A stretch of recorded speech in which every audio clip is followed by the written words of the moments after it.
अभी हम शुरुआत करने वाले हैं। मैं दरखास्त करूंगा अब आप हमें 2 मिनट दीजिए।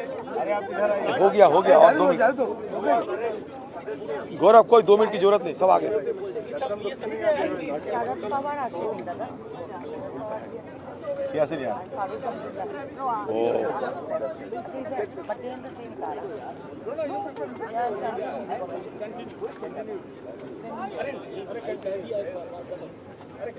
ललन जी मैं आ गया, मैं पीछे तो आप आइए। ललन जी आप मैं पीछे आता हूं ना, आओ ना।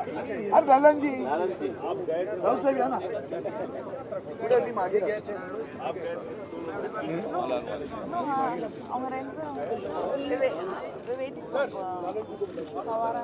आइए ना, देखो भाई, आइए ललन जी मेरे यहाँ आइए, चलो चलो यहाँ आइए मनोज जी। शुरू। हाँ चल शुरू कर दीजिए sir. everybody has come sir शुरू कर दीजिए प्लीज। हो गई शुरू। दोस्तों थोड़ा सा पीछे आ जाए, देन माइक विल कैच। दरखास्त कर रहा हूँ कि अभी हमारे राज्यसभा में leader of opposition Shri Mallikarjun खड़गे साहब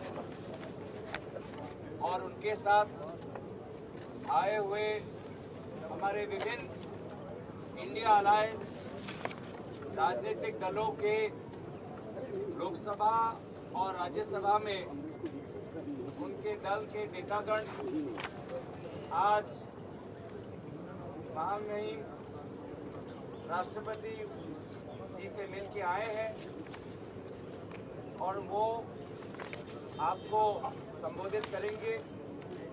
friends in the media, I will request Shri Mallikarjun खड़गे साहब, leader of opposition in the Rajya Sabha, to address the press, and we also are joined by floor leaders of all the political parties belonging to the India Alliance.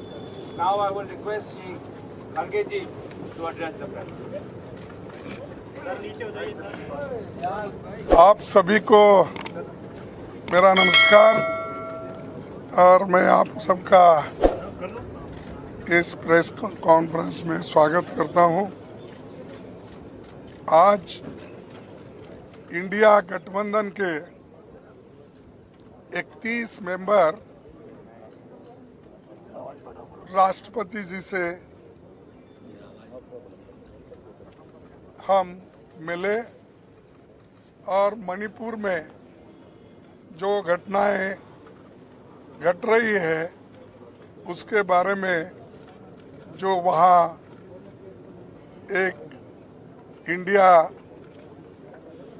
गठबंधन के लोग 21 लोग delegation में गए थे। हर party के नेता लोग उसमें शामिल हुए। वो खुद ही आँखों से जो वहाँ की स्थिति को देखे हैं वो पूरा हमारे राष्ट्रपति जी को बताए और हमने एक मेमोरेंडम भी उनको पेश किया और किस ढंग से अब तक वहाँ पर घटनाएं घट रही है, खासकर महिलाओं के ऊपर अत्याचार, स्त्रियों का जो नंगा परेड किया गया, 500 से ज़्यादा घर जलाए गए, 5000 घर जलाए गए और हमारे 200 से ज़्यादा लोग मर चुके हैं और 500 से ज़्यादा घायल हो चुके हैं। तो और 60,000 लोग वो रिहेबिलिटेशन दूसरे जगह किया गया है, जिनको खाना नहीं, पानी नहीं, समय पर उनके बच्चों को जो औषध मिलना चाहिए वो भी नहीं, बीमार लोगों के लिए कोई व्यवस्था नहीं। ऐसी परिस्थिति में वहाँ लोग रह रहे हैं। तो इसीलिए हम राष्ट्रपति का ध्यान खींचने के लिए हम सभी मिले। उन्होंने कहा ये जो आपका मेमोरेंडम है मैं इसके बारे में सोचूंगी, ऐसा उन्होंने आश्वासन दिया है। और हम सारे भारत के जनता को ये बताना चाहते थे सदन में बहस करके, और आर्टिकल रूल 267 के तहत राज्यसभा में और लोकसभा में एडजर्नमेंट मोशन लाकर नो कॉन्फिडेंस बाद में की। तो लोकसभा में एडजर्नमेंट मोशन और राज्यसभा में 267 ये हम बार बार लाते गए, और राज्यसभा में तो कम से कम 65 लोग रोज 267 में नोटिस देते थे, लेकिन उसको सरकार रिजेक्ट करती थी, बोलने नहीं देती थी। ये एक वहाँ पर स्थिति बनी। और दूसरा, लोकसभा में जब एडजर्नमेंट मोशन देख कर थक गए थे तो आखिरी में अपनी बात रखने के लिए उन्होंने नो कॉन्फिडेंस मोशन मूव किया गया है, और वो आज लेना था, लेकिन ये आखिरी में रखकर ये भी उन्होंने तय कर लिया है कि 8-9 2 दिन इसका बहस चले, फिर एक दिन रिप्लाई दिए और हाउस एडजर्न हो जाएगा। तो मकसद क्या है, चीज़ों को डिस्कस करने नहीं देना, समय नहीं देना, ये एक मकसद सरकार का है। और आखिरी में वो रिप्लाई देकर चले जाएंगे। तो हम इसीलिए हम चाहते थे कि जल्द से जल्द उसको चर्चा में लाना चाहते थे, ताकि हम उसको फिर काउंटर रिप्लाई और हमारे पास जो भी इंफॉर्मेशन है वो शेयर करना चाहते हैं। वो भी मौका हमको मिलने वाला नहीं है, ऐसा मुझे दिख रहा है। अब राज्यसभा में भी बार बार हम उठा रहे, वहाँ पर भी यही स्थिति है, हमको बोलने नहीं दे रहे। यहाँ तक कि मेरे माइक को उठते ही ऑफ कर देते हैं। अपोजिशन पार्टी के लीडर को जितना रूलिंग पार्टी के लीडर को महत्व देते हैं, हाउस ऑफ द लीडर को, उतना ही हमको महत्व देते हैं। ये आश्वासन हमारे चेयरमैन साहब ने हमको दिया था, हाउस में कहा था, लेकिन मुझे मालूम नहीं हो रहा क्यों कि हम जब उठते हैं वो तो आप बोलिए बोलते हैं, 2 मिनट में मेरा माइक बंद, 2 मिनट नहीं 2 सेकंड में मेरा माइक बंद होता है।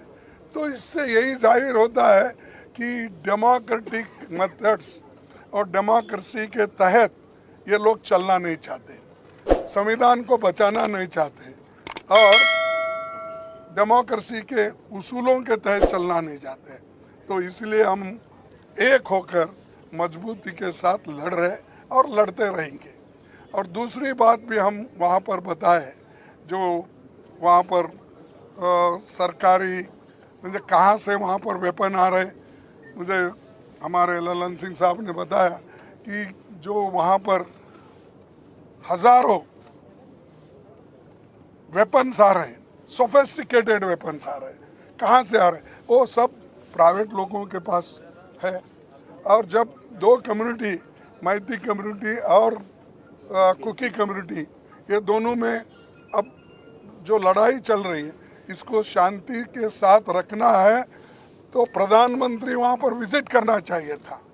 92 दिन हुए, अब तक वहाँ नहीं गए, उसके बारे में बोले नहीं, लास्ट में एक भाषण देंगे चले जाएंगे। तो ये बड़ी दुख की बात है। और पार्लियामेंट में ये नया नहीं है, 267 या एडजर्नमेंट मोशन, ये हमेशा पहले देते गए हैं। हमारे पास मैं पढ़ के बता सकता हूँ, लेकिन समय की अभाव से मैं नहीं कहूँगा।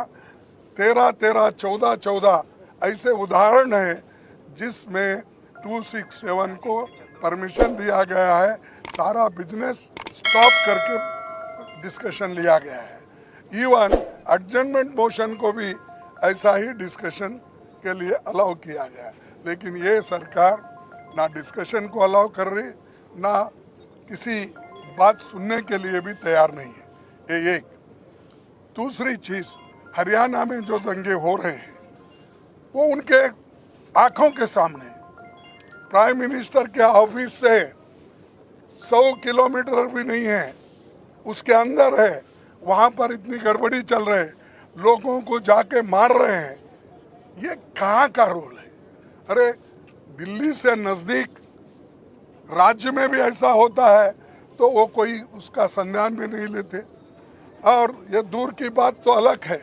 तो इसीलिए हम इस सारी चीज़ों को वहाँ पर बताएं, चाहे हरियाणा का हो, और मणिपुर का मुद्दा तो 92 डे से हम उठा रहे हैं, वो भी है। तो इतना सारी चीज़ें हम बताएं, बताने के बाद वो देखने का या सुनने का उन्होंने भी काम किया, और वो बोले कि मेमोरेंडम हम भेजेंगे। इतना कहते हुए मैं अपने शासन को